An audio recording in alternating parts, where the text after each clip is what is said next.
Заледените софийски улици и тротуари не са единственото място, където човек може да се подхлъзне.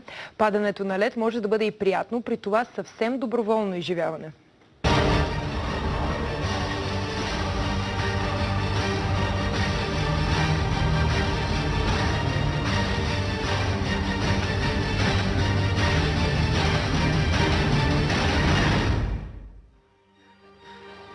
Понеделник след полунощ, когато са празни дори и иначе претъпканите нощни заведения, ледената парзалка на езерото Ариана е може би най-оживеното място в София.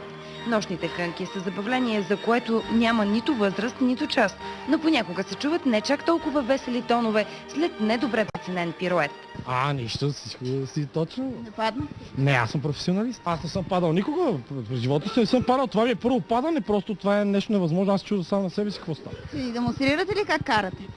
Кога? Сега. Не сега, имам малка травма и се пазя за световно първенство има и... Парзалката на Ариана работи денонощно, а посетители има във всяка часова зона. Нощното каране обаче е запазена марка на заетите, скромните и най-вече претенциозните. Никой не може да знае защо толкова късно идваме. Сигурно защото до сега играхме боулинг, забавляхме се и най-накрая Очаквахме, че решихме... няма да има никакви хора, няма да се излагаме. Много добре ни се получиха нещата, така че ние снимаме. Защото съм студентка и през деня се налага да чета.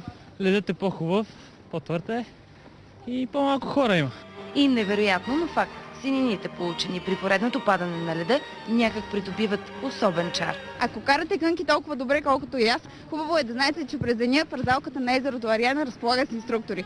Краткото ни проучване на парзалката показа, че ако сте абсолютен аматьор, само за час-два и с натрупан стаж от няколко падания, ще усетите насладата от това да се крепите сам на леда.